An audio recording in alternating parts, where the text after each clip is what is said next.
Murfreesboro by enjoying this evening of fun. That's Saturday, April 20th. Those are WGNS Good Neighbor events. All That's News with Matt Lane, weekday afternoon. WGNS, your good neighbor station. Rutherford County's place to talk. Rutherford Issues with Brian Barrett on FM 101.9 and AM 1450 Murfreesboro, FM 100.5 Smyrna, and streaming at WGNSradio.com. Rutherford Issues is powered by Middle Tennessee Electric.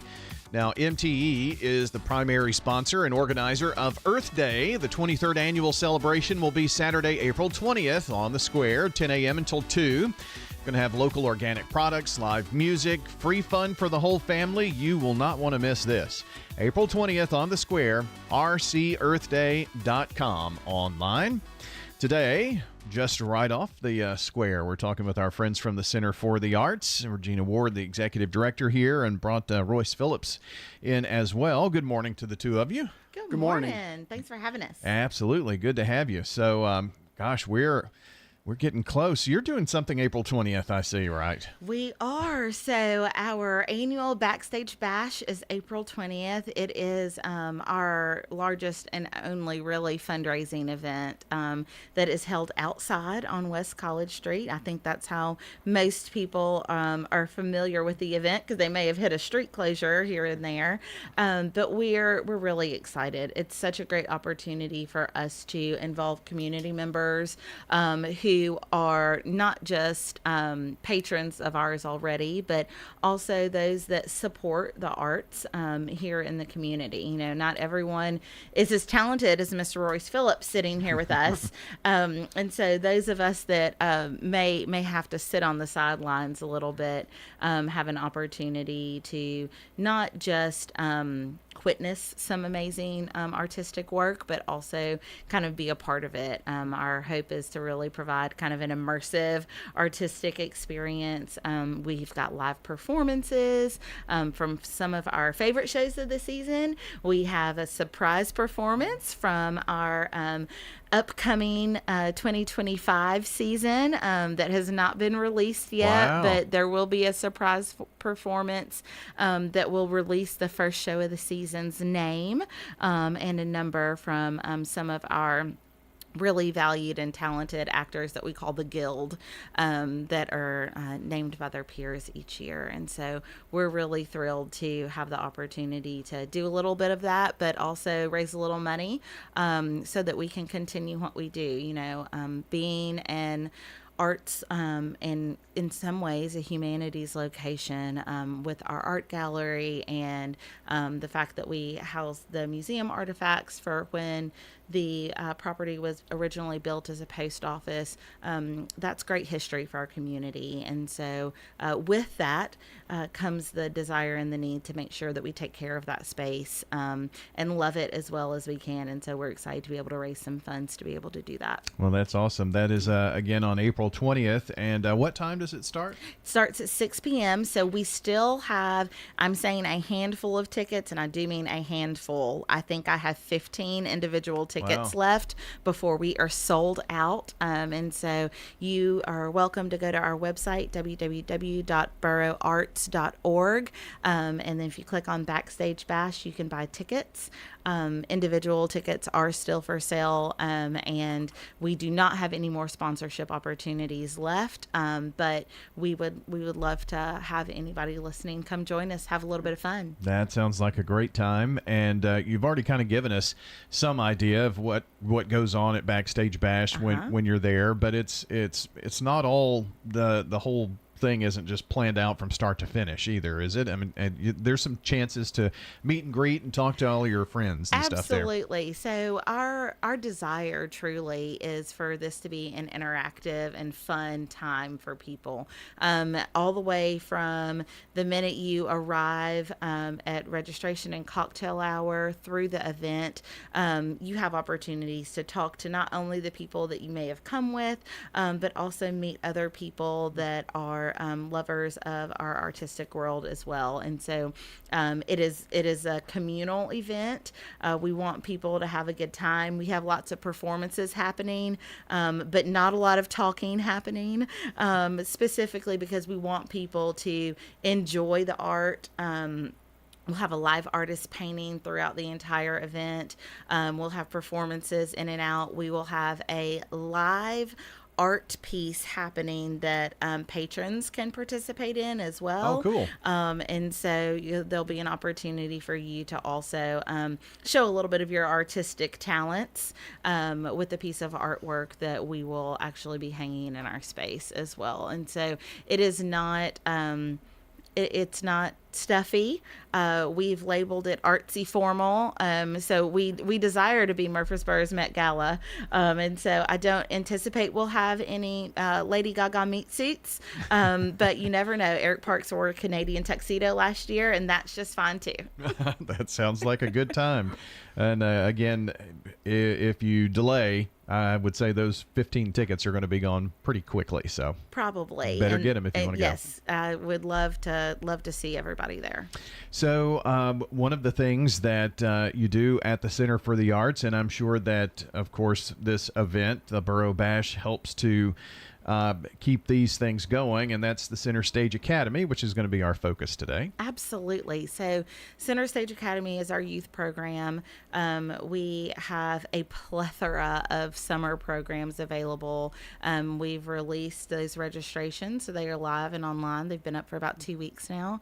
And we have summer camps all the way down to our littles that have just completed kindergarten, all the way up to our seniors in high school. And so we've got great shows planned like Frozen and Madagascar, 13 Junior. There are some really great fun shows, some opportunities for our youngest artists to try their hand at stage. We also have a tech camp opportunity for students who are more interested. Royce has, I say a student, a child of his that is really talented in the backstage and the stagecraft space. And so we also have classes carved out for those students as well for our 2 larger productions. And this year we are bringing back a visual arts camp as well. So we'll have 2 visual art camps that are happening throughout the summer as well. And you can see all of those signups on our website. That's borougharts.org, and we're talking with Regina Ward, the Executive Director of the Center for the Arts. Royce Phillips here as well, who leads the Vocal Academy, and it sounds like you're going to be busy. Oh, Regina keeps me very busy. I try. No, we have a lot of fun with the Vocal Academy. When Regina provided the opportunity to run the thing last year, it really speaks to our desire to educate. We're obviously a performance facility, but education lies at the core of everything that we do. I have a degree in music education, and I love the opportunity to be able to provide vocal music direction and education to a wide range of students. We have 3 teaching artists. And those artists are all have degrees in music education or some type of musical performance, and they are currently active performers or active directors, both at our theater and other theaters around the region. We really like to refer to them as our 3 teaching artists, because that to me is where the rubber meets the road. If they have the experience and they also have current performing or directing, this is where they can provide the best directing, or the best educational direction to our students. Now, we have students at the Vocal Academy from age 10 all the way up to adult. And quite frankly, our adult students, they range, they're about a third of the overall group of students that we teach there.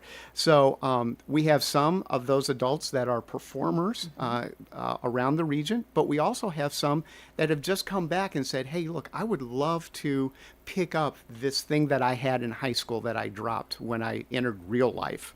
Right. So, it's really interesting to talk to both the adults and the students and the parents to hear, what drives them and what really makes them want to grow.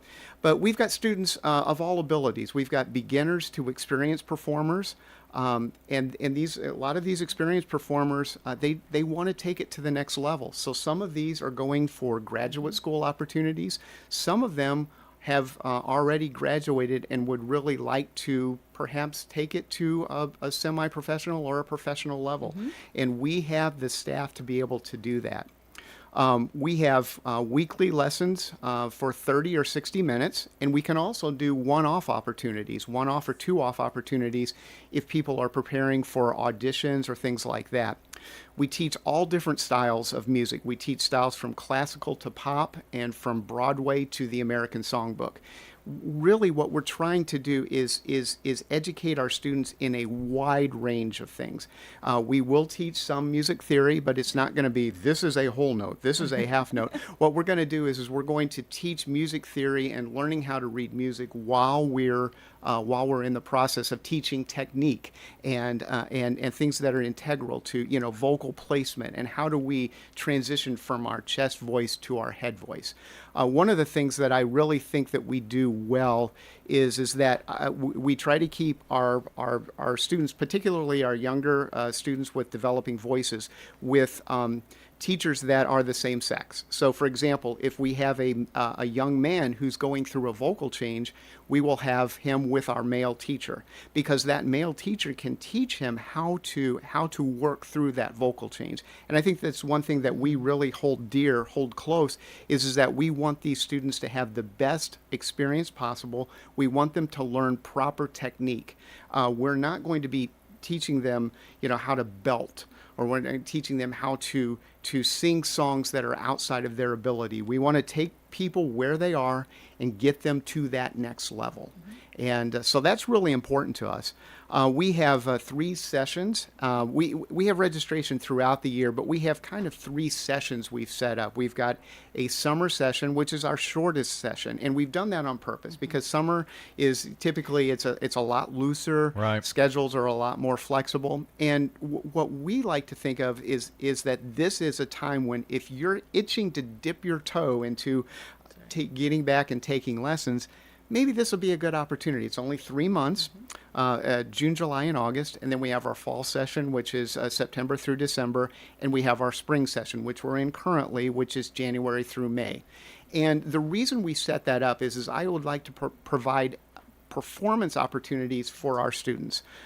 So at the end of each of these sessions, they have a performance opportunity at a formal recital that we do, and we want to make that a special event. So we do a rehearsal day, so the kids can get in front of the microphone, they can see the lights, they can see what it looks like to perform to a theater, and then we will have the recital, and then we have a reception following all the recitals. You don't need to know music or have perfect pitch to join us. The teachers will meet the students where they are. We teach technique, breathing, placement, phrasing, articulation. And going back to the music theory, it's the practical application of the music theory. And actually, the teachers are going to be performing at the Backstage Bash. They're so one you're of our going special to hear a performance from our teachers, and then also one of our adult students is going to sing as well. And it's really easy to get involved. You don't need to come in during a session. You can register at any time. Like I said, we set up these sessions just for convenience and for performance opportunities. And we're really trying to set up additional performance opportunities throughout the year. So, for example, last year we did an audition workshop, trying to set up master classes. And then also I'm looking for places, nursing homes and other facilities to be able to take students around the time we do our recitals so that they have the opportunity to perform it maybe more than once. And have some experience. Yeah, exactly. Yeah, very good. Yeah, And and with- it's real easy to get involved. We've got a Vocal Academy link on the website, on the boroughArts.org website, and there's actually a downloadable application they can fill out on that site, or they can even just contact me directly at royce@boroughArts.org. So borougharts.org, you can find all of this information. Summer's coming up, so is there a cutoff at some point, or is just No. come on whenever? Come on whenever. We are we're very flexible with our scheduling as much as we can with all of our shows and other activities. But yeah, we will. We actually even have a couple slots on the weekend. We work with our students to be able to schedule lessons. So it's you can come at any time, and we will work you in. And what we want is we want our students to have the absolute best experience learning how to perform in a very non-threatening environment, and then taking what they learn and being able to go out and actually perform and feeling comfortable to, hey, look, I see a show that I want to audition for. Oh, hey, my church has asked me to sing in a solo or sing in a choir, that they feel comfortable that they can do that. Right. And that's really what we'd like to do. So for the upcoming summer Vocal Academy, all of that's on the website. Also, the Center Stage Academy production classes this summer. Better get signed up for that. And got just maybe 30, 40 seconds here, Regina. What's up next? Rock of Ages, I think? Rock of Ages is up next. What Royce did not also tell you is that we have recently expanded our facility. And so we have a couple of Vocal Academy studios just down the street from us as well. So that's why we have some availability to have additional time slots. Oh, great. During the day, is because we've rented some additional space here on the square. And so, yes, Rock of Ages is up next. Is going to be a great show, a lot of fun. Those are songs live that band. you know. There is a live band. Oh, wow. In the show that is surely to rock your socks off. Yeah. Well, we should be doing that with Rock of Ages. That's exactly right. It's great. It's great. Well, it's been fun having you both here. I'm glad to hear that you're expanding and moving out, because I know space is one It's thing limited. that has been an issue, you know, and you've found some ways to work around that. So it's been great having you both here. Royce, thanks for coming in. Thank you very much for the opportunity. I appreciate you both for giving me the time. Absolutely. Awesome. And Regina, thank you. Thank you, Brian. All right, that's the Center for the Arts. Again, borougharts.org, where you can find a lot more information online. Hope you have a wonderful day out there, everybody. We'll see you back here next time. This is Lenny Farmer with Jennings & Ayers Funeral